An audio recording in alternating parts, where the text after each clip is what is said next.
5:00 na ng hapon nang ako'y pauwi na sa bahay ko, Kabanong. Sakay ako ng aking lumang tricycle. Galing ako sa aking trabaho. Isa kasi akong construction worker dito sa aming baryo. Pasipol-sipol lang ako habang nagdadrive ng tricycle. Maya-maya ay may isang babae ang tumawid sa daan. Malakas at pabigla kong naipreno ang sasakyan pero nahagip pa rin ang babae. Tumalsik ito at nagpagulong-gulong sa lupa. Kinakabahan akong bumaba sa tricycle. Nakahandusay sa lupa ang katawan ng babae, Kabanong. Meron itong dugo sa ulo. Sunod-sunod ang paglunok ko ng laway dahil sa kaba. Nanginginig ang aking kamay nang abutin ko ang leeg niya para mapulsuhan siya. Laking pasasalamat ko nang pumipintig pa ang puso niya sa leeg. Walang pag-aalinlangan na binuhat ko ang babae at isinakay sa tricycle at mabilis kong pinaharurot ang sasakyan papunta sa ospital. Patakbo kong pinasok ang loob ng ospital habang buhat-buhat ang babae na walang malay. Agad namang siyang inasikaso ng doktor at nurse. Habang naghihintay ako sa labas ng pinto, tinawagan ko si Lola at sinabi ang nangyari. Makalipas ang kalahating oras ay dumating na si Lola at nagmamadaling pumunta sa pwesto ko. Pinag-alala mo ko. Ano ba talaga nangyari? Kasi po Lola, hindi ko sinasadya na may nabangga akong babae. Bigla na lang po siyang tumuhid sa daan eh. Hindi ko po sinasadya. Diyos mio ka, Ramon. Kumusta na ang babae? Nasa loob po ng emergency room la. Wala pa po akong balita eh. Bakit kasi hindi ka nag-iingat sa pagmamaneho? Ayan tuloy, may nabangga ka. Sana ayos lang ang babae. Maghintay na lang po tayo kung anong resulta. Hindi ko naman po talaga sinasadya eh. Naghintay pa kami ni Lola ng ilang oras sa waiting area. Sabay kaming napatayo ni Lola nang makitang doktor na lumabas sa emergency room. Nang makalapit sa amin ang doktor, tinanong niya kami kung kami daw ba ang pamilya ng babae. Sinabi ng aking lola na hindi kami ang pamilya at hindi namin kilala ang babae. Binigyan pa din kami ng permiso ng doktor na kami muna ang magbantay sa babae habang wala ang tunay na pamilya nito. Tinanong din kami ng doktor kung sa kwarto na paglilipatan ng babae dahil wala pang tunay nitong pamilya, kaya kami na lang ang nagdesisyon kung saang kwarto ito pwede. Sinabi ng doktor na maaring magkaroon ng amnesia ang babae dahil malakas daw ang pagkakabagsak ng ulo nito sa isang matigas na bagay. Naalala ko naman na mayroong isang bato na nakausli sa lupa kung saan ko binuhat ang babae. Matapos naming maasikaso ang kwartong lilipatan ng babae, ay ipinasok na ito ng mga nurse sa loob. Kaagad naming nilapitan ni Lola ang babae.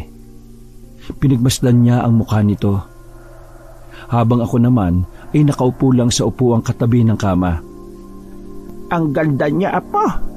Sa tingin ko hindi siya taga rito sa atin. Ramon, ngayon ko lang nakita ang mukha ng babae na ito. Hindi naman po siya maganda. Mas maganda pa rin para sa akin si Wilma.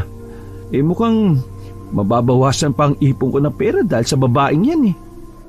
Hindi ka na talaga marunong tumingin kung maganda ba ang isang babae o hindi, ano? Basta, para sa akin maganda ang babae na ito. At nakakaakit ang ganda niya. Kapag inuwi natin siya sa bahay tsaka kung maraming lalaki makakandarapan na lumingon sa kanya. Hoy Ramon, natural lang na maubos talaga ang pera mo. Dahil kung nag-ingat ka, hindi sana mauospital ang babaeng to at hindi ka mapapagastos. Iuwi ho natin siya sa bahay, Lola?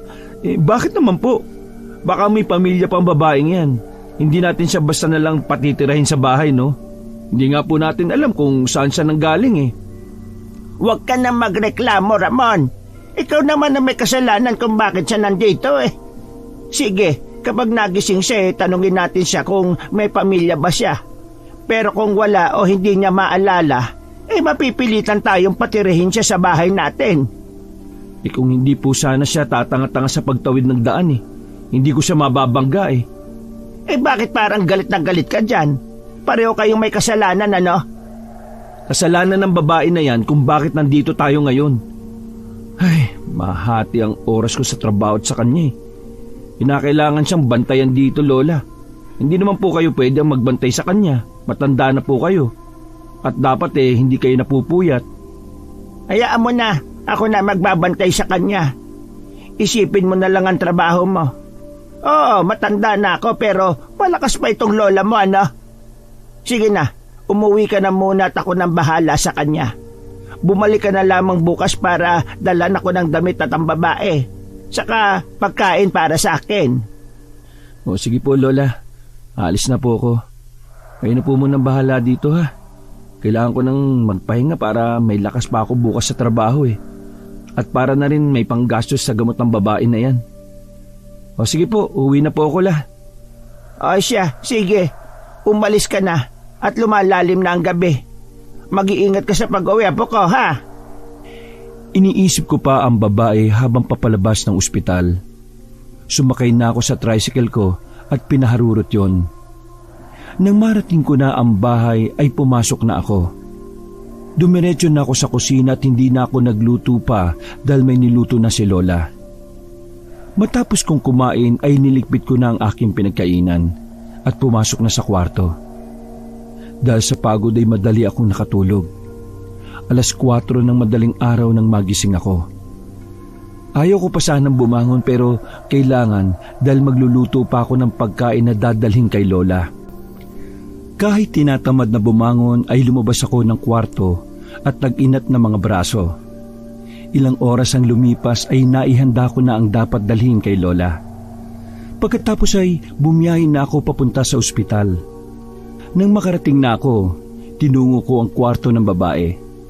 Nasa harap na ako ng pintuan at kumatok. Pagkabukas ni Lola ng pintuan, iniabot ko na sa kanya ang mga dala ko. Lola, kumusta na po yung babae? Ayon, wala pa rin bago. Tulog pa din siya. O sige po, La. Aalis na po ako. Dadaan po ako dito mamaya bago ako umuwi. Ay sige, apo. Mag-iingat ka sa pagmamaneho, ha? Ito nga pala yung mga gamot na dapat mabili. Naubusan kasi ang ospital ng gamot Kaya sa butika mo na lang mabibili yan. O sige po, La. O paano po? Aalis na po ako. Hindi ko na sinilip ang babae dahil naiinis pa din ako sa kanya. Lumabas na rin ako ng ospital at sinimulan ulit ang pagmamaneho papunta sa trabaho ko. Nang sumapit na ang 5:00 ng hapon, niligpit ko na ang mga gamit sa pagtatrabaho. Binigay na rin sa amin ng foreman ang aming sahod dahil araw na ng Sabado. Tamang-tama lang ito dahil may pambili na ako ng gamot. Matapos ko matanggap ang sahod ko, ay umalis na ako sa site at pumunta na sa butika. At binili ko ang gamot na nakalagay sa reseta. Pagkatapos ay pumunta na ako sa ospital. Naabutan ko si Lola na nakaupo sa upuan. Lumapit ako sa kanya at saka nagmano. O kumusta, La? Hindi pa ba siya nagkakamalay? Hindi pa siya nagigising Ang sabi ng doktor, magtatagal pa tayo dito sa ospital. Ganun po ba? Kumusta? Kumain na po ba kayo? Baka mamaya niyan hindi po kayo kumakain sa tamang oras, ha? At kayo naman ang ma-ospital. Huwag mo akong alalahanin. Kumakain ako sa tamang oras. O sige, La. Hindi na po ako magtatagal. Uuwi na po ako. Para makapagpahinga na din po tayo. Tawagan niyo na lang ako, ha? Kung may problema man po dito. O siya, sige. Ako nang bahala rito. Araw-araw ganun ang naging routine ko, Kabanong. Maaga akong nagigising para magluto ng pagkain na dadalhin para kay Lola. At sa hapon naman ay dadaan ako sa ospital para malaman kung gising na ba ang babae. 3 araw ang lumipas, nagising na din ang babae. Pagpasok ko sa loob ay naroon ng doktor para bisitahin siya. Nang matapos na ang ginagawa ng doktor ay umalis na rin ito sa kwarto. Tahimik lang ako na pinagmamasdan si Lola at yung babae. Inilalayo nito ang katawan niya kay Lola sa tuwing hahawakan siya. Ako nga pala si Lola Guada. Ako ang nagbantay sa iyo habang wala kang malay. Sino kayo? Nasaan ako? Judy ang ipinangalan namin sa iyo dahil hindi rin namin alam ang pangalan mo. Naririto ka sa ospital. Huwag ka matakot sa amin. Siya naman ang apo ko na si Ramon. Ikaw, natatandaan mo ba ang pangalan mo? Bakit ganon? Wala akong maalala. Maski ang pangalan ko, hindi ko alam. Bakit po ako nandito sa ospital? Dahil nagkaroon ka ng temporary amnesia, kaya wala kang maalala. Tumama ang ulo mo sa bato eh. Huwag mo munang puwersay ng utak mo na makaalala. Baka sumakit yung ulo mo. Mabuti pa, magpagaling ka muna saka mo malalaman kung bakit naririto ka sa ospital. Amnesia? Paano nangyari yun? Ang ulo ko. Sinabi ko naman kasi sa'yo eh. Huwag mo na pilitin na makaalala eh. Makakasama sa'yo yan. Alam kong gutom ka na dahil 3 araw kang walang malay. Kumain ka na muna. May lugaw na binili ang apo ko. Sige po, mamaya na lang ako kakain. Salamat po sa pagbibigay sa akin ng pangalan. Pasensya na po kung medyo naiilang ako sa inyo ha. Siguro po dahil hindi ko pa kayo kilala. Ay ano ka ba? Ayos lang sa akin yon. At bagay na bagay sa iyo ang pangalan na Judy. Kailan po ako pwedeng lumabas dito? Makakalabas ka lang dito kapag nakita na ng doktor na maayos ka na. Kung gusto mo mapadali ang paglabas dito, relax mo lang yung utak mo at huwag kang mag-iisip ng kung ano-ano. Baka masyado ko na kayong naiistorbo. Pwede nyo naman akong iwan dito eh. Ay nako, ano ka ba naman Judy? Wala yon. Tsaka habang wala pa ang pamilya mo, kami muna ang mag-aalaga sa iyo. Bumalik ulit ang doktor sa kwarto para sabihin sa amin ang lagay ni Judy. Maayos naman daw ang ulo ni Judy base sa ginawa nilang test sa kanya. Sinabi din ng doktor na pwede na umuwi si Judy at sa bahay na lang ipagpatuloy ang pagpapagaling. May follow-up check-up din siya sa susunod na linggo. Meron din na binili ng doktor para kay Judy katulad ng huwag puwersay ng sarili na mag-isip para makaalala. Kusa naman daw babalik ang mga alaala niya. Inasikaso ko na ang babayaran sa ospital. Nang matapos na ako sa ginagawa ko, ay bumalik na ako sa kwarto. Tinulungan ko sila sa pagliligpit ng mga gamit. Lumabas na kami sa ospital at umuwi na ng bahay. Inabutan na kami ng gabi sa daan, Kabanong. Sa hindi inaasahan, nagkaproblema ang tricycle. Bigla na lang itong namatay at nahirapan akong paandarin. Ano bang problema, Ramon? Bakit tayo huminto? Nagkaproblema lang po ang tricycle, Lola. Saglit lang at aayusin ko. Lola Guada, aso po ba yung nasa unahan natin? Oo nga. Kakaibang aso naman yan, Judy ah. Ang laki masyado. Ay, Ramon, tingnan mo yung aso na yan ah. Papalapit siya dito sa pwesto natin. Paalisin mo nga. Nakakatakot eh, parang susugod. Oo nga po, La. Kakaiba mga mata niya. Kulay pula. Umalis na tayo, Ramon. Parang delikado ang aso na yan. Sinubukan kong paalisin ang aso, Kabanong, pero hindi ito umaalis. Kaya naman sa inis ko ay dumampot ako ng malaking bato at binato ang aso. Tinamaan ito sa ulo. Kumahul ito ng napakahaba at napakalakas. Habang tumatakbo paalis ang aso, sumakay na ako sa tricycle at pinandar ko na ito uli. Sa ilang padyak ko ay umandar na rin sa wakas ang makina. Nagpatuloy kami sa biyahe. Lumingon pa ako sa likuran namin at nakita kong merong humahabol sa amin na aso. Hindi lang ito nag-iisa kundi 3 sila. Hindi ko na yun pinansin pa dahil baka bumagal lang ang pagpapatakbo sa tricycle o di kaya saan makaliko kaya tinuon ko na ang atensyon sa daan. Sa awa ng Diyos, nakarating din kami sa bahay. Natanaw ko pa ang 3 aso. Lumakad na ito papalayo at parang papunta sa kakahuyan. Sobra akong nagtataka dahil nagawa pa kaming habulin ng mga asong yon nang di man lang napapagod. Judy, ito na ang bahay namin. 2 lang kami dito ni Ramon sa bahay. Sana maging komportable ka dito sa bahay namin ha. Kung may kailangan ka huwag kang mahihiya. Magsabi ka lang sa amin ni Ramon. Isan nga po pala siya matutulog, La. Hindi naman siya pwede sa kwarto ko. Hindi naman siya pwede sa kwarto ko. Maliit para sa aming dalawang kama ko.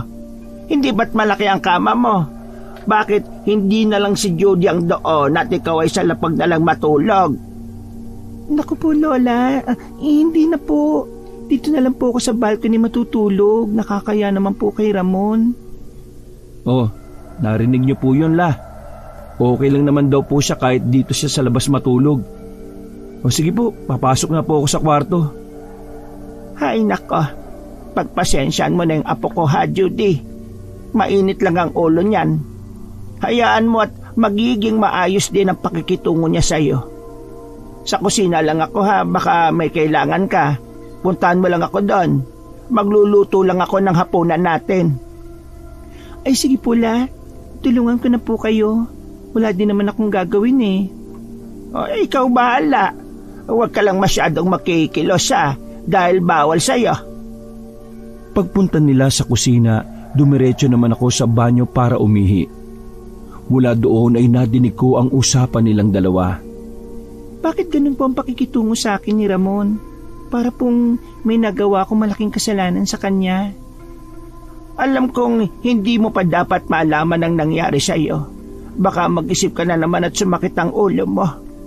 Sasabihin ko sa iyo pero sana huwag kang magagalit sa kanya ha. Hindi po, Lola. Mas mabuti po na malaman ko ang lahat.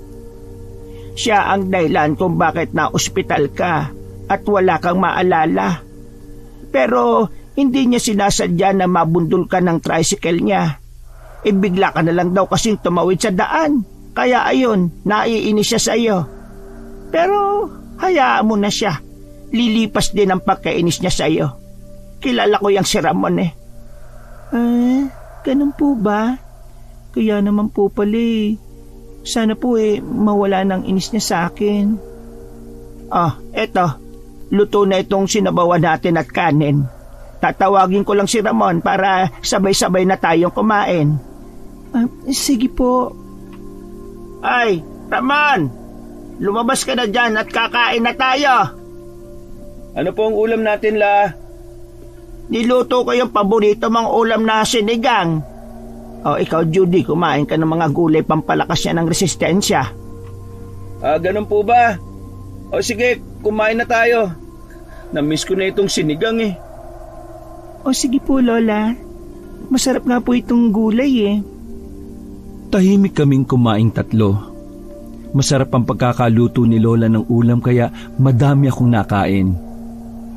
Hinaplos-saplos ko ang tiyan ko dahil busog na busog ako. Si Judy na ang nagpresenta na maghugas ng plato kaya di na ako nag-abalang tumulong. Nagpaalam na ako sa kanila na mauuna na akong matulog. Pinatay ko na ang ilaw sa kwarto at nahiga sa kama. Ilang oras na ang lumipas pero hindi pa ako dinadalaw ng antok. Pagulong-gulong lang ako sa kama. Kahit anong gawin ko ay hindi ako makatulog. Pasado 12:00 na ng gabi nang tingnan ko ang cellphone ko. May narinig akong ingay sa labas na parabang binabangungot. Kaya naman lumabas ako sa kwarto at nakita ko si Judy na hirap sa paghinga habang natutulog sa mahaba naming upuan sa sala. Butil-butil ang pawis niya sa noo. At ang kamay niya na mahigpit ang hawak sa kumot ay meron na din akong nakikita na ugat sa kamay niya. Agad ko naman siyang nilapitan sa higaan at ginising siya. Judy, gumising ka. Judy, binabangungot ka, gising. Wag ka lumapit sa akin. Judy, ako to si Ramon. Huwag ka matakot. Anong nangyari? Binabangungot ka, Judy, kaya ginising kita. Ito, tubig. Uminom ka muna. Salamat, Ramon. Akala ko totoo yun. Ano bang laman ng bangungot mo? May humahabol sa akin at hindi ko alam kung sino sila. Nakakatakot ang itsura nila. Natatakot ako. Meron isang lalaki na pilit akong kinukuha sa panaginip ko. Hindi ko siya kilala Natatakot ako, Ramon. Ano ka ba? Hindi yan totoo. Panaginip lang yan Sige na, matulog ka na ulit. Babalik na ako sa kwarto. Saglit lang, Ramon. Pwede ba akong samahan mo ako dito sa labas? Pakiusap. Natatakot kasi ako eh. Ay nako, sige na. Doon ko na lang sa kwarto matulog sa lapag na lang ako matutulog. Halika na, bumangon ka na dyan. Dahil malalim na ang gabi oh. Salamat, Ramon na. Pasensya ka na. Marami na ang utang ko sa iyo. Huwag ka na magpasalamat, okay lang. Sige, diyan ka na sa kama. Ako na dito sa baba. Matulog na tayo dahil may trabaho pa ako bukas eh. Hindi ko alam kung bakit nagkaroon ako ng awa kay Judy Cabanong. Kitang-kita ko kasi sa mga mata niya na natatakot siya. Pinilit ko makatulog kahit ayaw pa ng mga mata ko. May narinig naman akong ingay mula sa bubungan. Para bang meron ng gumagapang. Isinuwalang bahala ko na lang yon. Pero nagpatuloy pa din ang ingay na yon kaya naalarma ako. Tumayo ko sa higaan ko at lumabas sa kwarto. Lumabas ako ng bahay at tiningnan ng bubungan namin pero wala naman akong nakita. Papasok na sana ako sa loob ng bahay nang may makita akong isang hayop sa isang malaking puno. Kulay pula ang mga mata nito. Hindi ko na yung pinansin pa kahit nagsisitayuan na ang balahibo ko dahil naisip kong isa na namang ligaw na hayop ang nakita kong yon. Bumalik ako sa higaan ko at natulog na. Maaga akong nagising. Niligpit ko ang higaan ko. Wala na rin sa higaan si Judy. Pumunta ako sa kusina at naabutan ko si Lola na nagkakape. Magandang umaga la. Si Judy po nasaan? Ay, magandang umaga din, Apo. Ayun, nandun sa labas. Nagwawalis. Maaga pa nga siya nagising eh. Tingnan mo, Ramon, oh. Ang daming sumusulyap-sulyap kay Judy na kalalakihan. Alam mo naman po mga tao dito sa atin, Lola. Makakita lang ng ibang mukha naiignorante na. O sige po la, lalabas lang po ako para maglinis ng tricycle. Magandang umaga, Ramon. Salamat nga pala sa pagpapatulog mo sa akin sa kwarto mo kagabi ha. Ano ka ba? Wala yun, Judy. Baka isipin mo na wala akong konsensya at awa sa'yo at ang sama ko. Ginawa ko lang yon dahil naawa ko sa'yo kagabi. Mabait ka naman, Ramon eh. Tsaka, sorry pala sa nagawa ko ha. Alam kong naiinis ka sa akin. Sinabi na ni Lola Guarda sa akin na ako ang may kasalanan kung bakit ako na ospital. Pasensya ka na talaga ha, dahil naabala ko pa kayong maglola. Pangako, kapag naalala ko ng lahat aalis na ako. Uy, welcome ka dito sa bahay. Ikaw bahala kung aalis ka o mananatili ka dito. Tsaka pasensya na din kung iba yung pakikitungo ko sa'yo nitong nakaraang mga araw. May kasalanan din naman ako sa nangyari, hindi lang ikaw. Ibig mong sabihin, hindi ka na naiinis sa akin? Wala namang patutunguhan kung patuloy ako maiinis sa'yo eh. Kaya okay na sa akin na nandito ka sa bahay. Dahil kahit papano may nakakasama si Lola kapag wala ako dito. Naku, salamat talaga, Ramon. Magpapaalam pala ako sa'yo kung pwede ba ako maglakad-lakad kahit dyan lang. Oh, sige. Basta huwag ka lang lalayo ha.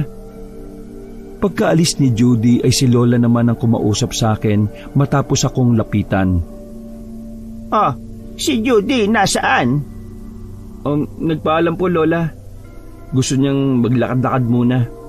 Siguro naboboring na dito sa bahay Palagi mo siyang babantayan, Ramon ha.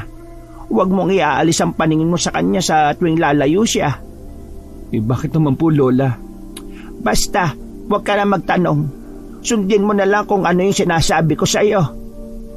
Naku Lola, sobra naman po ata yung pagkakalapit niyong dalawa. Ginawa mo pa akong bantayin niya Hindi naman po yung mapapahamak. Hindi naman po yung bata.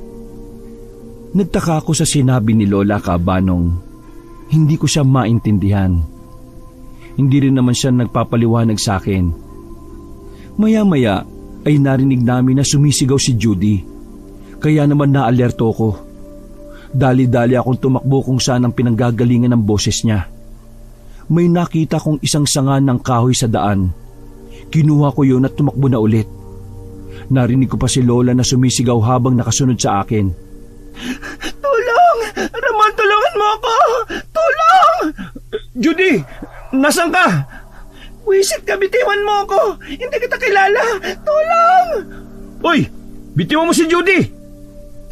Ramon, pilit akong kinukuha ng lalaking yan. Hindi ko siya kilala. Ay, anong nangyayari dito? Sino ang lalaking yan? Hindi namin kilala, Lola. Naabutan ko siyang inihila si Judy. Hindi Judy ang pangalan yan. Umalis ka na dito at huwag ka nang babalik. Hindi ako alis hanggat hindi ko siya nakukuha. Ano bang kailangan mo kay Judy? Hindi nyo na pwedeng malaman pa. Huwag niyo ako sa kanya ibibigay. Hindi ko siya kilala. Huwag mo akong pilitin na ihampas sa'yo itong kahoy na ito. Huwag ka nang babalik pa dito. Umalis ka na. Wala kang karapatan sa kanya. Kung kinakailangan na saktan kita ay gagawin ko. Sinugod ako ng lalaki, Kabanong. Napatras naman si Judy at Lola dahil sa nagpapambuno na kami ng lalaki. Tinamaan niya ako ng suntok sa sikmura. Kaya napopo ako sa sakit. Nahirapan din akong huminga habang nakahawak ang kamay ko sa tiyan ko. Sumugod naman ulit ang lalaki. Biglang humarang si Judy sa pagitan namin na parang pinoprotektahan ako. Ganun na lang ang gulat ko sa aking nakita. Umangat sa ere ang lalaki dahil sinakal siya ni Judy. Hindi na makahinga ang lalaki dahil sa higpit ng pagkakasakal ni Judy sa kanya. Tinawag ko si Judy pero para itong walang naririnig. Agad naman pumunta si Lola kay Judy. Agad namang natuuan si Judy sa ginawa niya. Bumagsak ang lalaki sa lupa matapos siyang mabitawan. Judy, tama na yan. Mapapatay mo na siya. Anong nagawa ko? Lola, hindi ko sinasadya ang ginawa ko. Hindi ko alam kung bakit ganyan ka umasta. Para bang wala kang maalala. Nawala man ang memorya mo, pero hindi mo may tatago ng matagal ang pagkatao mo. Sige, aalis ako. Pero pinapangako ko, babalikan kita. Ano? Ayos ka lang ba, Judy? Oo, Ramon. Ikaw, ayos ka lang ba? Mukhang nasaktan ka kanina eh. Nako, huwag mo akong alalahanin, no? Yung kanina, paano mo nagawa yun?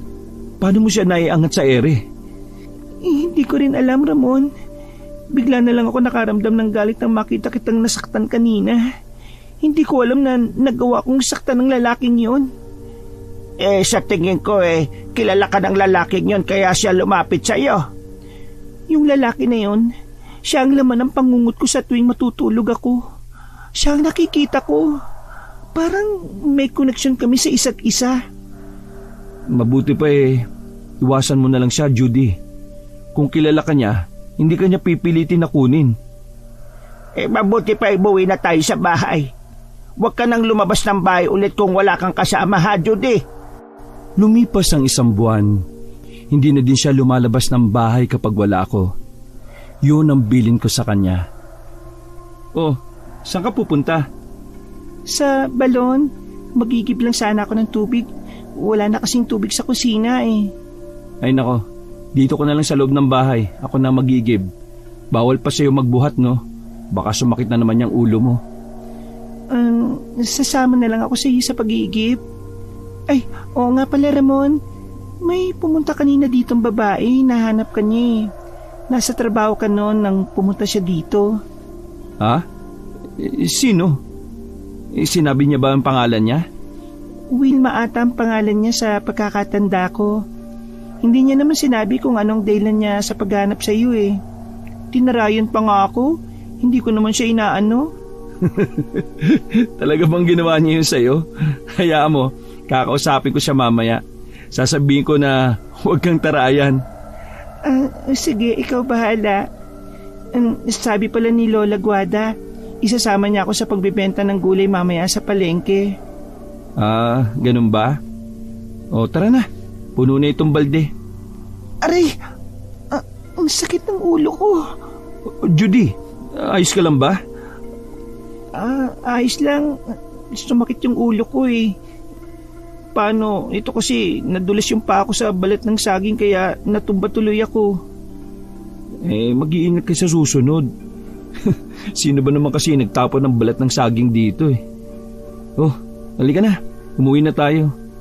Madumi ng damit mo. Ipaligo mo na yan pagka-uwi. Marami naman tayong tubig sa banyo eh. Magigip pa ako ng marami para hindi ka na magtipid sa tubig. Napano ka, Judy?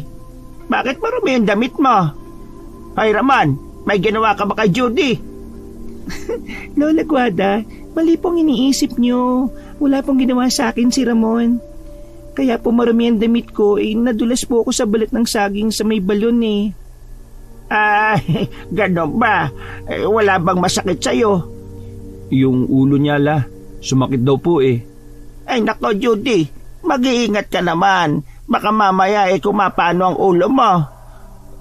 Pasensya na po, Lola. Hindi ko po napansin yung balat ng saging kasi... O siya, sige.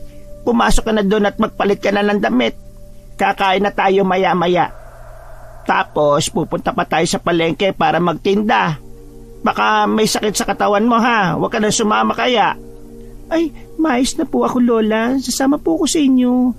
Magbibis na po ako. Nagsimula na kaming kumain at minadali na lang namin ang pagtapos ng pagkain dahil magbebenta pa sila Lola ng gulay. Tinulungan ko si Judy na maghugas ng plato para mapadali ang gawain. Inayos naman ni Lola ang mga gulay na dadalhin sa palengke. Yatid ko na lang po kayo sa palengke mamaya, Hindi ka ba mahuhuli sa trabaho mo? Aba, malayo ang palengke sa pinagtatrabahuan mo, hindi ba?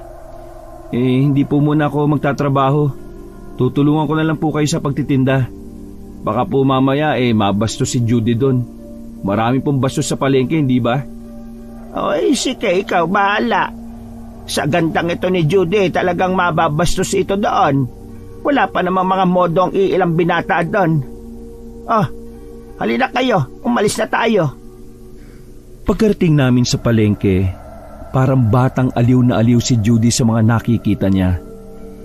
Napapangiti ako pero palais pa na naman sa akin kung bakit ganun siyang umasta. Nagtataka ako habang tinatanong ang sarili kung bakit ba ang palengke ay hindi niya rin maalala. Ang ganda po pala dito sa lugar niyo, Lola. Ay, oo naman. Mas maganda doon sa pinakabayan. Marami kang mabibili doon na mumurahin lang. Halika na, Judy.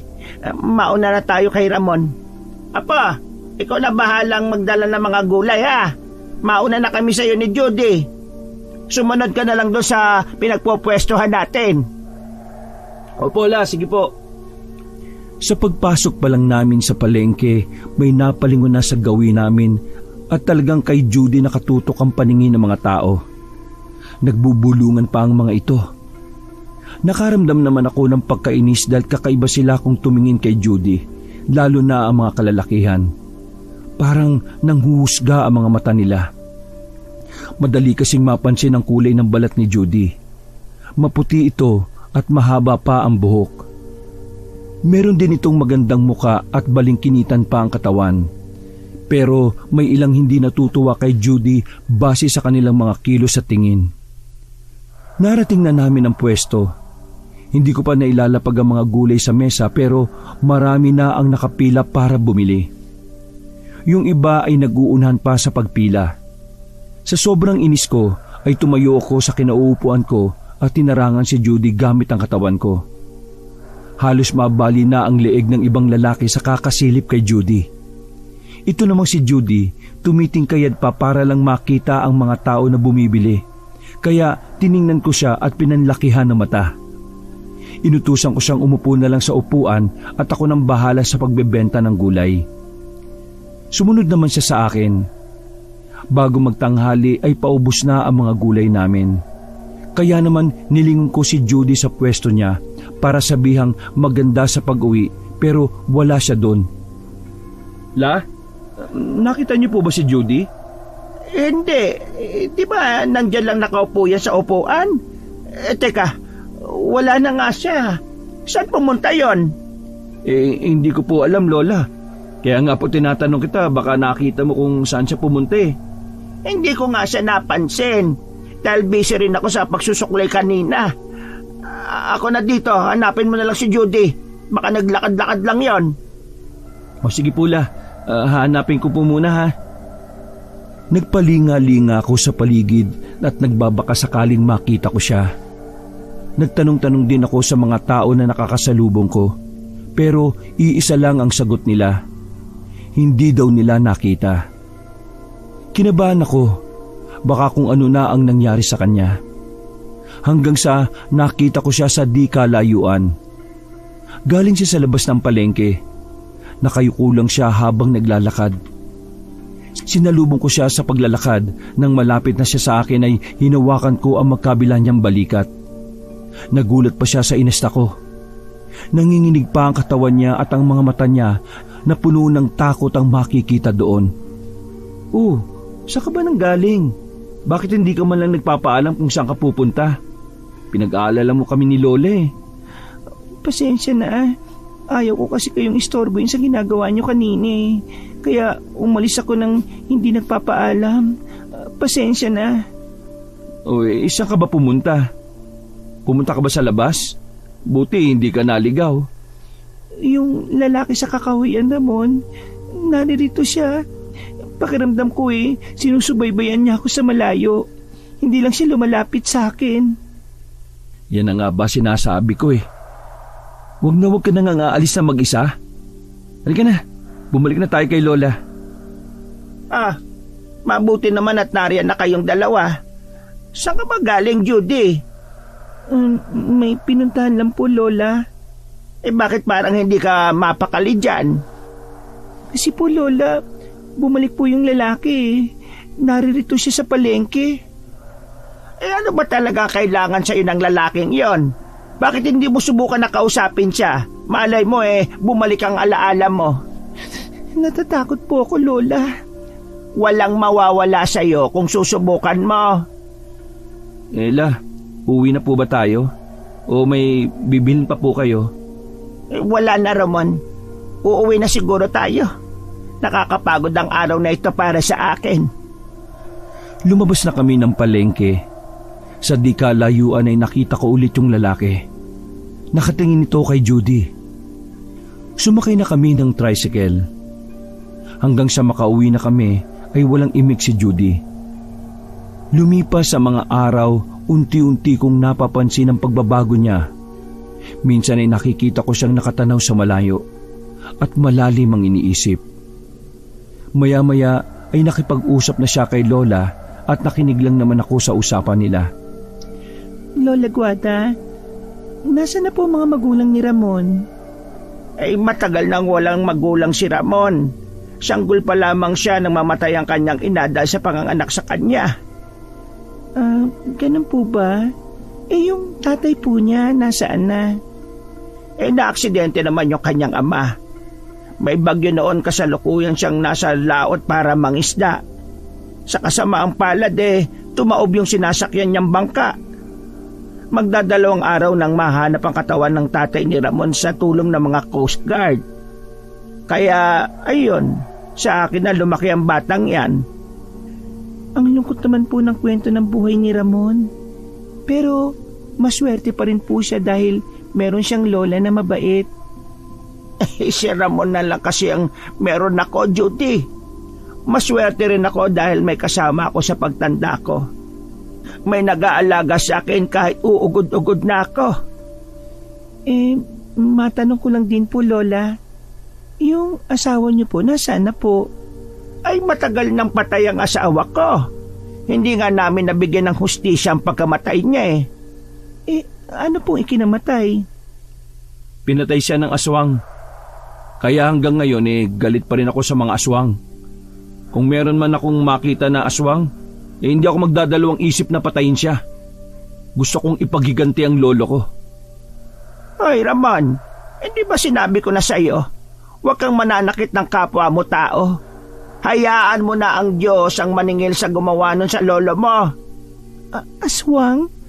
Paano mo naman nasabi na aswang ang gumawa nun, Ramon? Baka nagkakamali ka lang.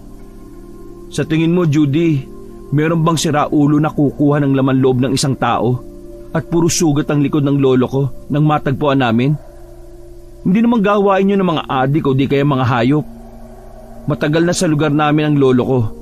Wala nga siyang naging kaaway dito mula pagkabata niya hanggang sa tumanda siya. Totoo yon, Judy. Wakwak ang katawan ng asawa ko nang makita namin. Hindi namin matukoy kung sino ang may kagagawan nun. Kaya nga ang sabi ko dyan kay Ramon huwag nang gumanti sa gumawa nun sa lolo niya. Tsak, ikakapahamak niya lang. Lola, hindi dapat po ganun-ganun na lang yon. Pinatay nila ang lolo ng walang kalaban-laban. Kaya gaganti ako. Kahit taon na ang lumipas ay hindi ko pa rin nakakalimutan yon. Humanda talaga sa akin ang aswang na yon. Sige na, pumasok ka na nga sa trabaho mo, Ramon. Di ba guys sabi mo mag-half day ka? Umuwi ka mamaya ng maaga ha. Huwag ka magpapagabi. Kung saan-saan na naman napupunta yung usapan natin Uulit na naman tayo sa dati. Nagpaalam po ako sa foreman ko na hindi muna ako makakapagtrabaho, Lola. Oh, ay bakit naman? Para naman po mabantayan ko si Judy at may katuwang kayo dito sa bahay. Lalo na po ngayon, umaaligid yung lalaki na yung kay Judy mula sa malayo. Siya, ikaw ang bahala pero uutusan kita. Bumili ka na lang ng bigas doon sa binibilhan natin. Tapos mga grocery dito sa bahay. Ito ang pera. Hala, sige na, lumakad ka na. Ay, sige po, La. Aalis na po ako. Mag-iingat ka ha. Inakala nila na nakaalis na ako pero tumambay muna ako sa labas ng bahay dahil tinatamad pa akong umalis. Sa pagtambay ko, narinig ko ang usapan nila. Iniisip ko lang po yung tungkol sa mga sinabi nyo. Sa tingin nyo po ba may mga natitira pang aswang sa mundo? Ikaw ba, sa tingin mo, meron pa ba? Ano po ang ibig nyo sabihin? Mahigit 1 buwan na yung lumipas, Judy. Meron ka na bang naaalala? Meron na nga po akong naaalala. Yun nga lang po kaunti pa lang. Simula nung nadulas po ako sa may balon, unti-unti pong lumilitaw sa isip ko yung nakaraan. Pero yung iba, hindi pa bumabalik Ay sige, sabihin mo sa akin, Judy. Hindi ka normal na tao, hindi ba? Alam kong alam mo ang ibig kong sabihin. Paano niyo po nalaman, Lola Guada? Tama po kayo. Hindi ako normal na tao. Isa po akong aswang. Pero hindi po ako masamang aswang Hindi ako nananakit ng tao. Tungkol pa lang po sa pagkatao ko ang naaalala ko Yung pamilya ko po hindi pa. Alam ko yon, Judy. Sa umpisa ay alam ko na ang pagkatao mo. Hindi lang ako nagtanong. Naalaman ko yon dahil isa akong manggagamot. Hindi ko sinabi kay Ramon nang nalaman ko. Pasensya na po kayo, Lola Guada, kung naglihim ako sa inyo. Kapag bumalik na po lahat ng alaala ko, hayaan nyo, aalis na po ako. Pwede ka naman dito sa amin manirahan, Judy. Walang makakaalam ng sikreto mo. Gustuin ko man, Lola Guada, pero ayaw ko po kayo madamay ni Ramon. Nahanap na po ako ng kapatid ko. Tatakas po kaming dalawa at magpapakalayo-layo. Kapatid? Opo, yung lalaking panay ng sunod sa akin. Kapatid ko raw po siya. Sigurado ka ba sa desisyon mo? Opo, Lola. Ikaw bahala, Judy. Pero tatandaan mo, handa kaming tumulong ni Ramon kung kinakailangan, ha? Salamat po, Lola. Isa po kayong mabuting tao na nakilala ko. Gusto ko din pong sabihin sa inyo na tuwing 12:00 po, nakikipagkita po ako sa kapatid ko para mag-usap po kami. Basta mag-iingat ka lang, Judy. Baka may makakita sa iyo. Alam niyo po, Lola Guada, 2 na lang kami ng kapatid ko. Sabi niya, namatay din po mga magulang namin. Sinunog daw po sila ng mga tao. Pero hindi pumasok sa isip namin ang maghiganti. Yun po ang kwento sa akin ng kapatid ko. Hindi ko alam kung anong mararamdaman ko sa lahat ng mga narinig ko, Kabanong. Hindi ko alam kung ano ang gagawin ko. Sumapit ang hapon, bumili na ako ng bigas sa palagi namin binibilhan ni Lola. Hindi nakatakas sa pandinig ko ang mga pinag-usapan ng mga tsismosang pagdating ko sa bilihan. Meron na naman daw bata na natagpuan sa isang basurahan. Patay na ito at wakwak ang katawan. Wala na raw ang kanyang laman loob. Nakita ko ang reaksyon nila ng mga natatakot. Kung ano-anong bagay na ang pinag-usapan nila. Pagkabili ko ay umalis na ako. Habang nasa biyahe ako ay may isang malaking aso ang humarang sa daraanan ko. Naipreno ko ang tricycle at binusinahan ng aso. Pero hindi siya nagpapatinag. Pula ang kulay ng mga mata ng aso. Kada bugaw ko sa kanya ay siya namang atungal niya sa akin. Kinilabutan na ako dahil kakaibang tahol niya. Umabante na parang susugod sa akin kaya inatras ko naman ang aking tricycle. Naalala ko ang itako na lagi kong dinadala at itinago ko lang sa compartment. Kinuha ko yon at iniamba sa aso. Huminto ito sa pag-abante pero naglalaway na rin ito. Handa na sana akong tagain ito pero tumakbo na ito palayo. Itinago ko ulit ang itak at saka muling pinaandar ang tricycle. Lola, nandito na po ako. Ay, mabuti naman. Bakit ang tagal mo naman bumili? Ngayon ka lang umuwi? Wala po. Napakwento lang po. Ay sige, ilagay mo na yung bigas sa bigasan natin ha. Lola Guada, saan ko po ito ilalagay yung mga gulay? Ilagay mo na lang dyan sa planggana, Judy. Magluluto ako mamaya ng pakbet.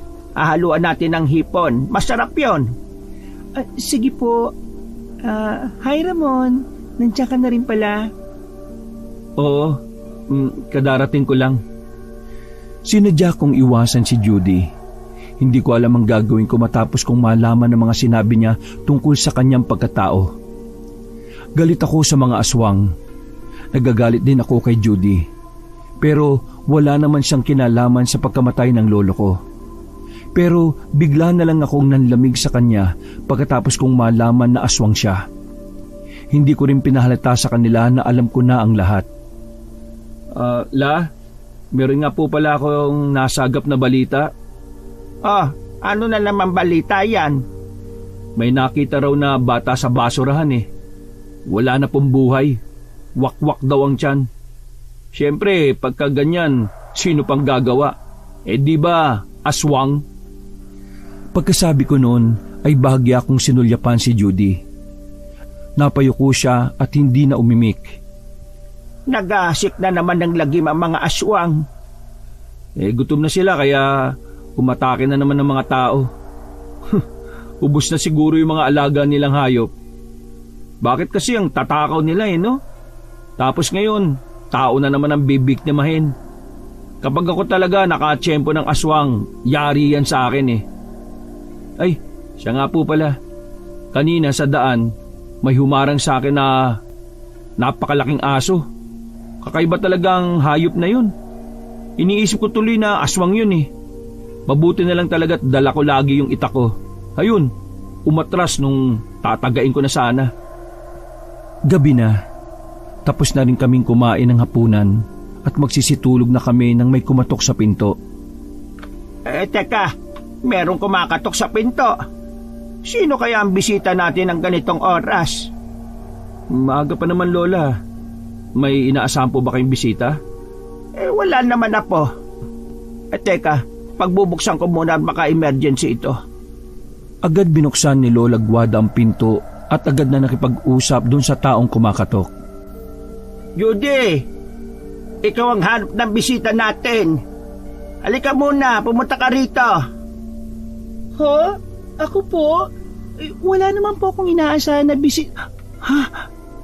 Simon, bakit nandito ka? Gusto kitang makausap, ate. Siya ba ang kapatid mo, Judy? Kaya pala, palagi ko siyang nakikita na nakatingin sa iyo palagi. Opo, Lola Guada. Siya nga po pala si Simon.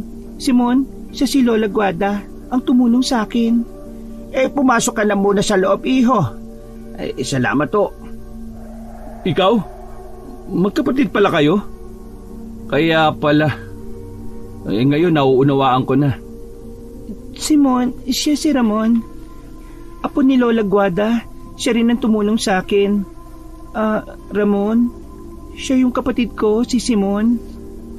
Bumalik na kasi yung ilan sa alaala ko. Itinago ko ang tungkol doon kasi iniisip ko baka hindi niyo na ako tanggapin. Nagsimulang bumalik ang memorya ko nung nadulas ako sa balon. Pasensya na, Ramon, ah. At bakit kailangan mo itago sa amin na nakakaalala ka na? Ang gusto lang naman talaga namin bumalik na ang alaala mo at nang makaalis ka na dito sa bahay. Ramon, ano ba sinasabi mo? Sasabihin ko naman sa inyo yun. Yun nga lang, hindi pa ako handa eh. Paano mo nahanap yung kapatid mo, Simon? Dahil naamoy ko siya. Sinundan ko yung amoy ng ate ko. Palagi ko din siyang binabantayan sa itaas ng bubungan ninyo. Sinundan ng amoy? Sa bagay, ikaw pala yung palaging umiistorbo sa akin kapag natutulog. Panay ka kalampag sa bubungan na parang sinisilihan eh. Oo, ako nga yun. Mga aswang kami. Pero hindi kami nananakit ng tao. Sorry, Ramon, ah. Kung inilihim ko sa iyo ang pagkatao ko. Panahon na siguro para malaman mo na hindi ako isang normal na tao. Pasensya na kung itinago ko sa iyo yun. Natatandaan ko na tumatakbo ko noon sa kakahuyan para takasan si Lito, ang pinuno namin. Gusto niyang maikasal ako sa kanya, pero ayaw ko kaya tumakas ako at yun din ang gabi na nabangga mo ko. Oo, alam ko na aswang ka.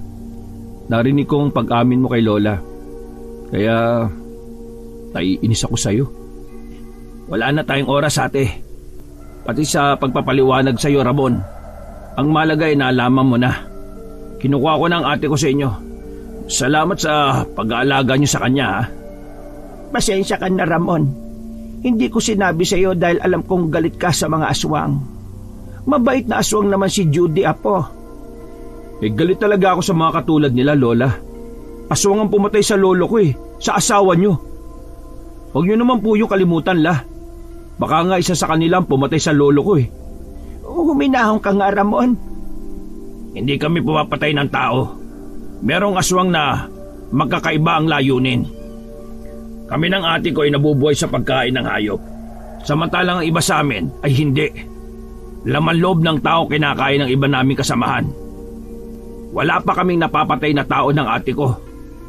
Ramon, may tiwala ko sa kanila, apo. Kaya magtiwala ka din sana. Hindi ko po alam, La. Ayoko na magtiwala sa mga aswang. Teka, sandali. Ano yung ingay na nasa itaas ng bubong natin?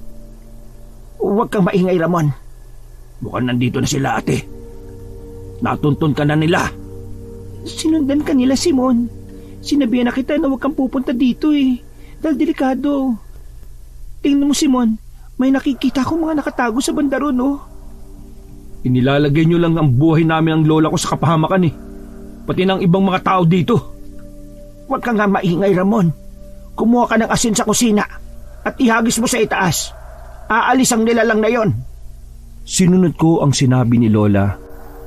Kumuha ako ng asin sa kusina at sinaboy sa labas ng bahay. Isang nilalang ang nakita ko sa itaas ng bubong namin.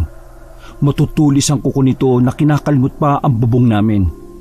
Nang humarap siya sa akin, isinaboy ko sa kanya ang asin. Natamaan ito at umangil. Tumalon ito sa lupa at tumakbo papunta sa kakahuyan sa likod ng bahay. Pumasok naman ako sa loob habang kinikilabutan. Nandito na mga aswang. Oo, Ramon. Naririto na nga sila. Babalik sila. Alam ko yon. Kukunin ka nila, ate. Hindi titigil si Lito hanggat hindi ka nakukuha. Paparusahan ka raw sa pagtakas mo. Maya-maya ay natigilan sila na makarinig ng boses ng lalaking halimaw sa labas ng kanilang bahay. Felisa! Alam kong nariyan ka sa loob ng bahay na yan! Harapin mo ako! Huwag kang magtago sa mga hindi mo kauri! Sino yun? Felisa ang pangalan mo, Judy? Siya si Lito, ang masamang aswang. Oo, Felisa ang pangalan ni ate. Anong gagawin natin? Masyado silang marami. Tingnan mo sa damuhan. Marami pang nagtatago. Dalawa lang tayo. Harapin natin sila, Simon. Lalaban din ako. Aswang yung sumisigaw na yan Kaya lalabanan ko siya. Makaganti man lang sa pagpatay sa lolo ko. Naiinip na ako, Felisa. Huwag mong hintayin na pasukin ko ang bahay na yan at idamay ang mga kasama mo dyan. Lumabas ka, Felicia! Nandito ako, Lito. Ano ba kailangan mo? Felicia! Kahit nasa malayo ka, ay nakakabaliw pa rin ang amoy mo. Umuwi ka na. Doon na tayo sa kuweba. Salamat sa kapatid mo dahil sa kanya nalaman namin kung saan ka nagtatago. Hindi Felisa ang pangalan ko at ayaw ko sumama sa'yo. Huwag ka na magmatigas, Felicia. Kung ayaw mong madamay ang mga tao dito. Tiryong, kunin si Felicia, ang aking reyna. Huwag na huwag mong gagalusan dahil malilintikan ka sa akin. Walang sino man ang pwedeng humawak sa akin. Huwag ka na magmatigas pa, Felicia. Sige, ganito na lang. Bibigyan kita ng magandang laban. Kapag natalo mo kami, aalis kami ng kusa. Pero kapag natalo kayo, sasama ka sa akin. Kahit anong mangyari, hindi ako sasama sa'yo. Sugurin sila! Pwede nyo na silang lapain! Nanlaki ang mga mata ko nang makita ang paglabas ng mga aswang na nagtatago sa damuhan. Lumabas si Judy ng bahay at sinimulan na niyang makipaglaban. Lumabas na rin si Simon para tulungan ng ate niya. Pinatago ko naman si Lola sa kwarto para hindi siya masaktan ng mga aswang. Nagpaalam ako kay Lola na tutulong ako sa pakikipaglaban. Lumabas ako ng bahay na daladala ang itak kong matalas. Sinalubong ako ng isang babaeng aswang at inatake kagad ako ng matulis niyang kuko. Mabilis ko yung iniwasan at binigyan siya ng isang suntok sa muka. Hindi ko alam na malakas pala akong sumuntok dahil napatulog ko kagad siya. Siguro ay dahil na rin sa galit na matagal ko nang kinikimkim. Tumakbo ko papunta sa gawin ni Judy. Nakita ko mga kuko niyang mahaba at matutulis na. Pati na rin ang pangil niya ay naglabasan na rin sa kanyang bibig dahil sa haba. Sinugod ako ng isang aswang na lalaki. Nasangga ko ang kamay niya nang kalmutin ako pero nasugatan naman ang aking braso. Hinawakan ko ng maigpit ang kanyang kamay at inikot sa likuran saka siya binalian ng buto. Tinadyakan ko pa siya sa likod at napasubsob ito sa lupa. Sumugod itong muli sa akin gamit ang kaliwang kamay. Hinuli ko yon at inilagay sa lupa saka ko pinutol ang daliri na gaya ng sa manok kapag nagtatanggal ng kuko. Marami nang napatay na aswang ang magkapatid nang tingnan ko sila. Kitang-kito ko kung paano patayin ni Judy ang mga kauri niya. Pinagbababali niya ang buto at daliri ng aswang. At sinasaksak niya ito sa sikmura gamit ang mga kuko niya. Dinako ko naman kay Simon ang aking paningin. Akmang sasaksakin na siya ng aswang gamit ang mahabang kuko, kaya mabilis kong hinampas ang aswang sa ulo gamit ang hawak kong itak. Para akong naging bato nang makitang bumulagta sa lupa ang aswang. Tinulungan kong tumayo si Simon at nakita kong meron siyang sugat sa balikat. Maya-maya ay nakita ko si Lola na bihag ng isang aswang at maras siyang kinakaladkad. Pagkatapos ay ibinigay niya kay Lito si Lola. Nakaramdam ako ng takot para sa lola ko, Kabanong. Pero galit naman ang nararamdaman ko sa mga aswang na yon. Tumigil kayong lahat! Kung ayaw niyong patayin ko ang matandang ito! Lola! Pakawalan mo ang lola ko! Hayop ka! Pakakawalan ko lang ito kung sasama sa akin si Felicia. Ikaw lang ang kailangan namin, Felicia. Hindi sana mangyayari ang lahat ng ito kung sumama ka lang kagad sa amin. Wag mo idamay ang inosenteng tao dito, Lito. Laban natin tong dalawa. Pakawalan mo si Lola Guada. Sumama ka na sa akin, Felicia. Pangako, hindi masasaktan ang matandang ito. Huwag kang sumama, Judy. Ikaw naman nasasaktan niya. Huwag kang sulsol, lalaki. Huwag mong pakialaman ang usapan namin. Hindi siya nagbibiro, Ramon. Ako ang kailangan niya. Matatapos ang gulo na ito kapag sumama ako sa kanya. Ayaw kong may mangyari kay Lola Guada. Hindi ko mapapatawad ang sarili ko. Sige, ikaw na munang bahala sa kapatid ko. Alam niya kung saan ako hahanapin. Huwag mo na akong paghintayin, Felicia! Pakuwala mo siya. Sasama ako sa'yo. Hindi mo kailangan mandami ng tao. Judy, hindi mo ito kailangan gawin. Huwag kang sumama sa kanya. Tumahimik ka, matanda! Sige na, Felisa. Lumapit ka na. Yan. Magaling. Ganyan nga. Lumapit ka sa akin. Halika. Uuwi na tayo sa kaharian natin. Umalis na tayo, aking mga kampon! Nakuha na natin ang inyong reyna. Umuwi na tayong lahat. Dalhin ang mga sugatan natin, mga kasama. Walang iiwan kahit isa. Pagkalis nila ay kaagad kong nilapitan si Lola. Sobrang pag-aalala ko sa kanya. Lola, ayos ka lang po ba? Hindi ka ba nasaktan? Ayos lang ako, Ramon. Pero si Judy, tinangay siya ng aswang na yon. Ililigtas namin siya, Lola. Kinakailangan natin gamutin si Simon. May sugat po siya eh. Sige, pumasok na tayo sa loob ng bahay para magamot ko ang sugat niya. Nilinis ni Lola ang sugat ni Simon pagkapasok namin sa loob. Habang ako naman ay nag-iisip kung papaano makukuha si Judy sa mga aswang na yon. Hanggang sa sumapit ang umaga ay hindi ko pa rin alam ang gagawin. Hindi pa natin mapupunta ng ate mo, Simon. Malalim pa ang mga sugat mo. Kinakailangan mo munang magpagaling. Sanay na ako sa sugat, Ramon. Hayaan mo, bukas wala na ito. Simon, marami pa ba kayong mga aswang na natira?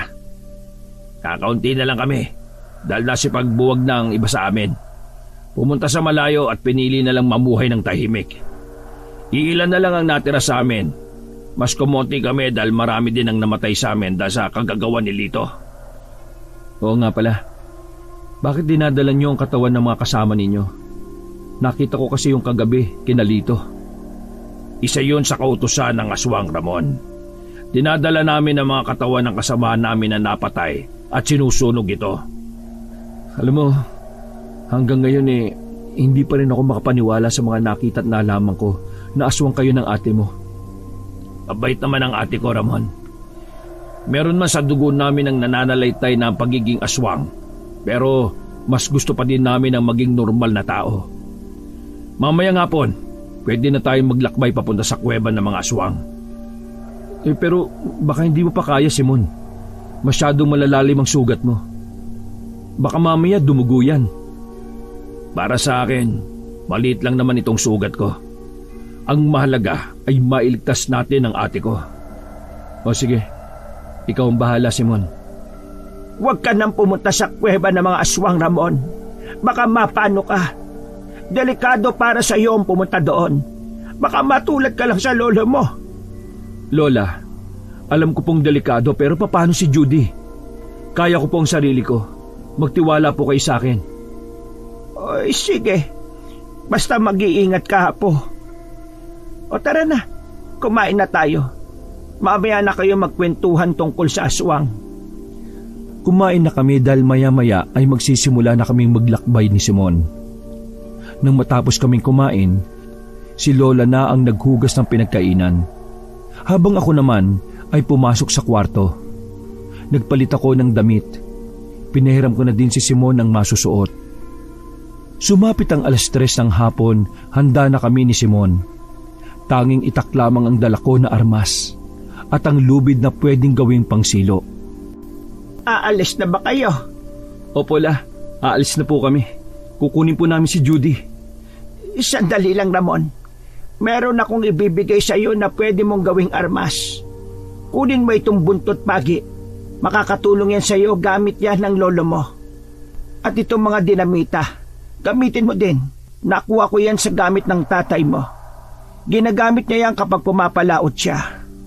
Alam kong sinabi ko sa iyo na huwag kang papatayin ng mga aswang. Pero kung gipit ka na, ay hindi na maiiwasan ng makapatay ka. Sige lang, apo. Basta maging ligtas ka lang. Bumalik ka sa akin ng ligtas. Sige na, umalis na kayo. Pagpalain nawa kayo ng Diyos at makabalik kayo ng buhay kasama si Judy. Mag-iingat kayo, apo. Maraming salamat, Lola. Huwag kayong mag-alala. Babalik po kami ng buhay. Umalis na kami ni Simon sa bahay at naglakbay papunta sa kuweba kung saan naroroon ng mga aswang. Dumaan kami sa kakahuyan. Malayo pa ba tayo, Simon? Malapit na tayo, Ramon. Doon banda ang kuweba kung saan ang pugad ni Lito at ang mga kasamahan niya. Halika na, Simon. Hanapin na natin ang ate mo. Mabuti pa maghiwalay tayo, Ramon. Doon ka sa likod. Ako naman dito sa harap. O sige, pero magkakabit na muna ako ng mga patibong. Mag-iingat ka, ha? Ikaw rin. Magkita na lang tayo mamaya. Naghiwalay kami ni Simon. Sinimulan ko na ang gagawin kong paglalagay ng mga bitag.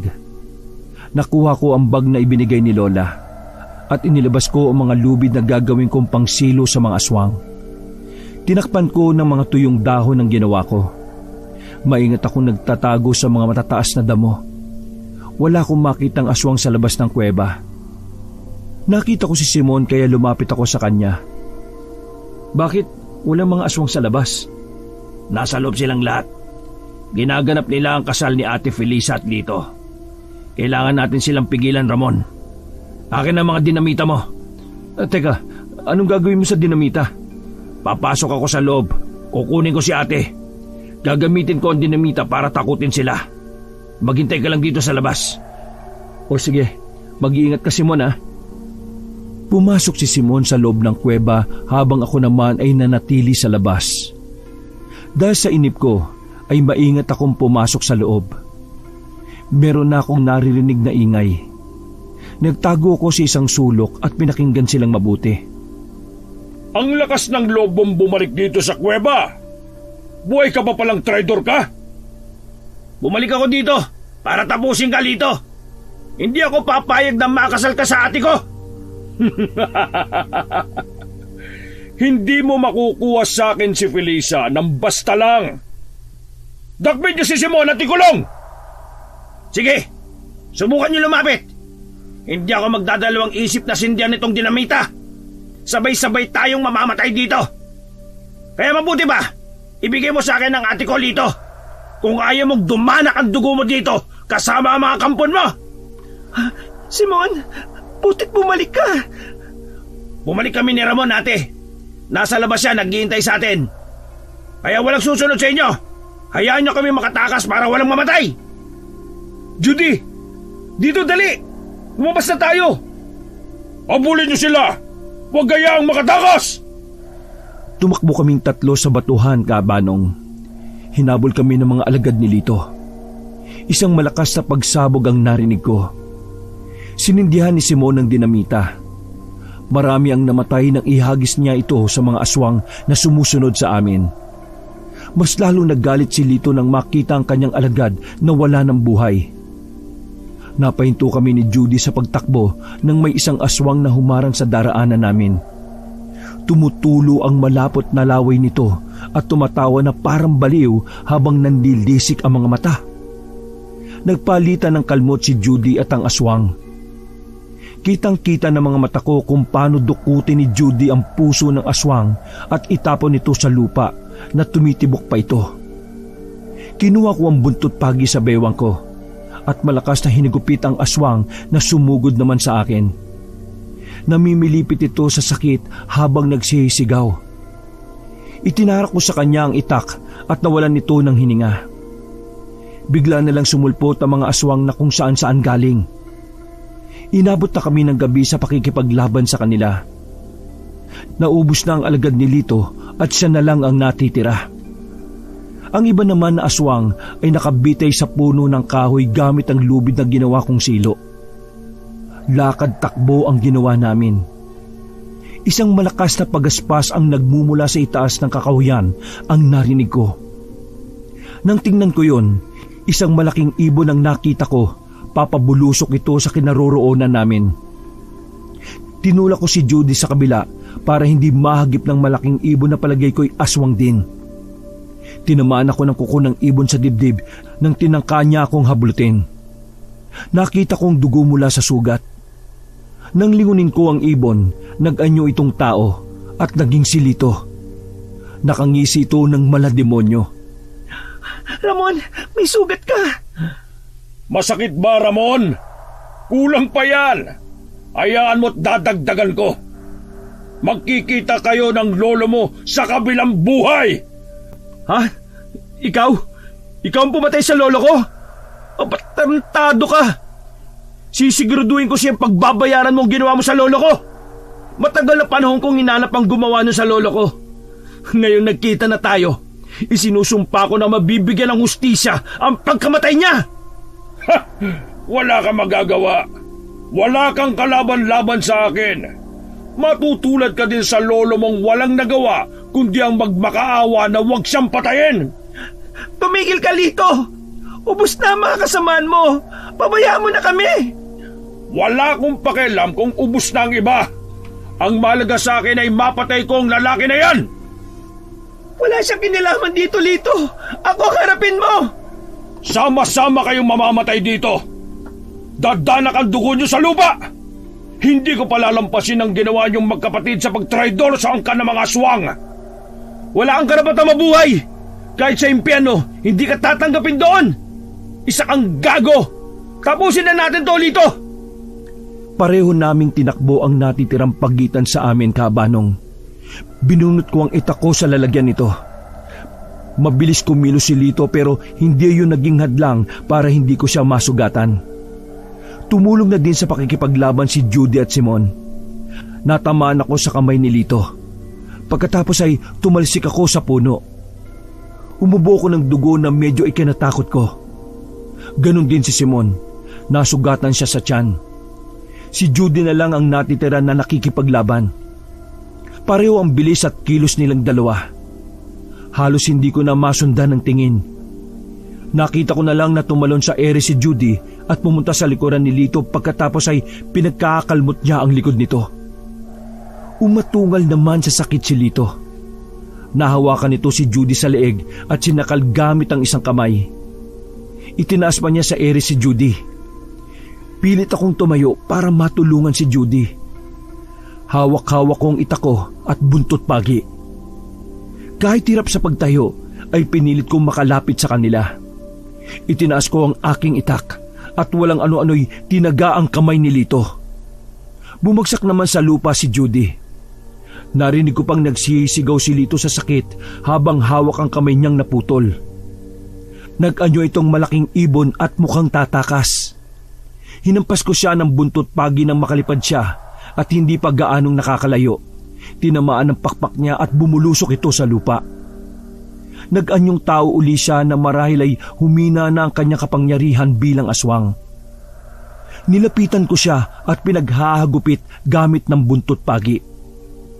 Namamaluktot ito sa sakit at pumapalahaw sa pagsigaw. Hinang-hina ito nang tigilan ko. Katapusan mo ng hayop ka!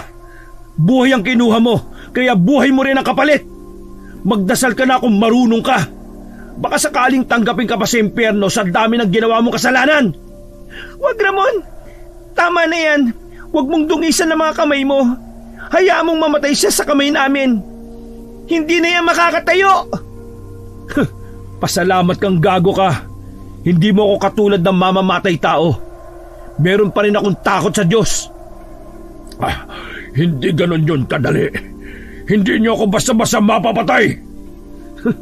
Ang kunat mo din no? Hindi ako ganon kadali mapatumba. Ngayon, sabay-sabay na kayong mamamatay dito. Mamamatay na kayong dalawa! Ang bilis ng pangyayari. Hindi natuloy ni Lito ang pagsugod niya sa amin dahil pinigilan siya ni Simon. Nakahawak ang kamay ni Simon sa liig nito habang nasa likod siya ni Lito. Pilit kumakawala si Lito. Kinuha ni Simon ang dinamita sa bulsa niya at sinindihan. Iniligay niya yon sa bunganga ni Lito. Sumabog ang dinamita sa loob ng bunganga nito kasama si Simon. Isinakripisyo ni Simon ang buhay niya sa amin. Nakaluhod si Judy habang umiiyak para sa kapatid. Nilapitan ko siya at saka niyakap. Simon, hindi maaari. Hindi pa patay ang kapatid ko, Ramon. Hindi pa siya patay. Patawad, Judy. Pero wala na si Simon. Kasalanan ko lahat. Kasalanan kung bakit namatay ang kapatid ko. Siya lang ang meron ako. Paano na ako? Kailangan mong tanggapin ang lahat, Judy. Gusto ko na lang din mamatay, Ramon. Wala na ang kapatid ko. Huwag mong sayangin ang buhay na isinakripisyo ng kapatid mo para lang maligtas ka, Judy. Tanggap ng kapatid mo ang kapalaran ng buhay niya. Tapos na ang misyon ng kapatid mo dito sa lupa. Pero ikaw hindi pa. May dahilan ng Diyos kung bakit naririto ka pa sa lupa. Ang daya naman ng Diyos niyo, Ramon. Bakit kailangan niya pang kunin sa akin ng kapatid ko? Bakit? Ang mabuti pa umuwi na tayo, Judy. Nandito pa naman kami ni Lola Guada para sa iyo eh. Magsimula tayo ng bagong buhay. Binuhat ko si Judy Cabanong at iniwan na namin ang lugar na yon. Ibinaba ko lang siya nang malapit na kami sa bahay. Mag-uumaga na nang makauwi kami. Masaya kaming sinalubong ni Lola Guada at niyakap niya kami pagkalapit. Si Simon! Nasaan si Simon? Wala na po siya, Lola. Namatay na po siya. Magpakatatag ka, Judy. Masaya na ang kapatid mo kung nasaan man siya ngayon. Tayo na, pumasok na tayo sa loob. Masaya akong makitang ligtas kayo. Hindi ko lang po matanggap ang pagkamatay ng kapatid ko, Lola. Lahat ng nangyayari, Judy, ay may plano ang Diyos. Dahil taging siya lang ang nakakaalam. Kung ano man ang misyon natin sa mundo, yan ay kung kailan niya tayo kukunin. Dahil tanging siya lang ang nakakaalam kung ano ang misyon natin sa mundo at kung kailan niya tayo kukunin. Lumipas ang 4 na buwan. Marami ang nagbago. Unti-unti na naming nakakalimutan ni Judy ang mga nangyari. Nagdesisyon kami ni Judy na magpakasal dahil pareho kami ng nararamdaman. Hindi hadlang sa akin ang pagkatao niya. Ang importante ay mahal ko siya at tanggap ko siya. Nagdalang tao si Judy sa una naming anak. Kabuwanan niya na din kaya sobrang saya ko. Makalipas ang 9 na buwan ay kabuwanan na din niya. Kaya sobrang saya ko dahil makakaanak na kami. Ang bigat talaga ng ipinagbubuntis ko. Siguro kambalang anak natin, Ramon. Kung ano ang ibigay ng Diyos sa atin, tanggapin lang natin, Judy. Aba, pahawak nga ako sa apo ko. Kahit hindi pa siya lumalabas nasasabik na akong makita siya. Kami rin po, Lola. Hindi na ako makapaghintay na makita ang anak namin. Sigurado kung maganda at gwapong magiging anak ninyo kung kambal yan. Sana nga po. Kamukha namin ni Ramon yung anak namin, Lola. Abay, syempre naman, Judy. Kanino pa ba magmamana mga apo ko sa tuhod? O siya, babalik na ako sa loob para ihanda yung pagkain natin, ha? Sige po, Lola. Salamat po. Oh, halika nga kayo dito. Payakap naman ako sa inyo. Magsusumikap ako sa trabaho para mabigyan kayo ng maayos na buhay. Mga anak, hindi na si tatay makapaghintay na makita kayo. Huwag niyong pahirapan si nanay kapag lumabas na kayo, ha? Kung dalawa man kayo. Teka, Ramon. Sumasakit ang tiyan ko. Parang umihilap sa sakit. Manganganak na yata ako. Saglit lang, Judy. Tatawagin ko si Lola. Lola! Lola Guada! Bakit ka sumisigaw dyan, Ramon? Si Judy po. Sumasakit na ang tiyan. Manganganak na po yata. Ay naka, manganganak na nga siya. Tingnan mo, bumutok na yung panubigan niya. Magmadali ka, buhatin mo siya at dalhin sa kwarto. Kumuha ka na din ng maligamgam na tubig. Ilagay mo sa planggana. Ramon, hindi ko na kaya sakit. Tiisin mo muna, Judy. Itukod mo ang iyong mga paa at ibuka mo ang mga binti mo. Bibilang ako ng 3. Umiri ka, ha? 1, 2, 3, ire! Hindi ko kaya talaga. Ang sakit. Kaya mo yan, Judy. Isa pa, Judy. Isang malakas na ire ang gawin mo. 1, 2, 3. Ire, Judy! Ayan, ganyan nga. Lumalabas na ang bata. Isang babae ang anak ninyo. Ang lusog-lusog ng bata. Nakaya mo, Judy. Nailabas mong anak natin. Ang lusog-lusog niya. Salamat. Tapos na din ang paghihirap ko sa panganganak. Saglit lamang, lilinisan ko lang yung katawan niya. Puro dugo kasi. Puputulin ko muna yung puso niya ha, at bibihisan. Ayan no, eto na ang baby niya. Nakakatuwa siya. Dahan-dahan sa pagkarga, Ramon. Ang cute-cute naman ng baby namin. Tingnan mo, Judy, oh. Ang ganda niya. Manang-mana sa'yo. Oh, bakit ka umiyak, Lola? Ibigay mo kay Judy. Padedehin mo muna ang bata. Ano palang ipapangalan niyo sa bata?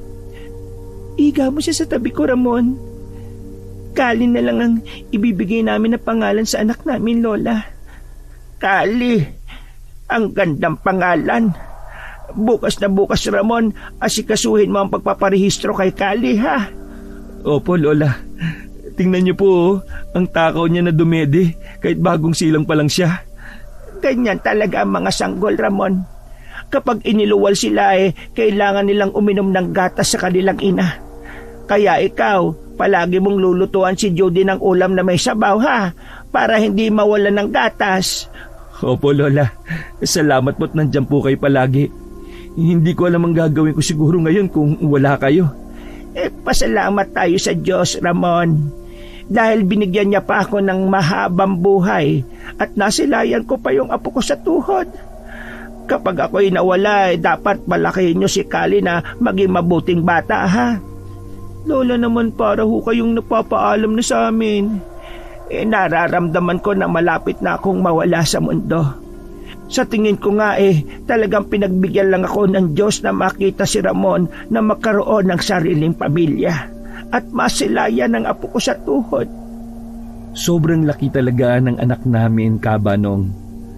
Sa sobrang laki ang akala namin ay kambal yon, ngunit isa lang pala. Ang bilis ng panahon, 5 taon na ang anak namin. Sayang lang din dahil hindi na niya nakita ang lola gwada niya. Inatake na ito sa puso. Dinala pa namin ito sa ospital pero araw lang ang itinagal niya doon. Bumigay na ang puso niya. Masakit ang nangyari sa akin. Hindi ako handa sa pagkawala niya. Parang may kulang sa buhay ko. Pero malaki ang pasasalamat ko sa Diyos dahil nandiyan na ang pamilya ko. Hindi na ako nag-iisa. Araw at gabi kinukwento ko palagi kay Kali ang lola gwarda niya. At syempre, hindi ko na ikinuwento sa kanya ang tungkol sa mga aswang. Tuwing linggo ay pumupunta kami sa simbahan para humingi sa Diyos ng kapatawaran at proteksyon sa lahat ng masasama. Pagkatapos namin magsimba, ay dumadalo kami sa puntod ni Lola at Lolo. Pati sa puntod ng nanay at tatay ko. Namuhay kami ng pamilya ko na masaya. Ibinuon namin ni Judy sa nakaraan ang mga nangyari noon na masalimuot. Walang ibang nakakalam ang tungkol sa pagkatao ni Judy, tanging kaming 2 lamang. At magiging bahagi na lang ng kwento ang aming nakaraan. Wakas,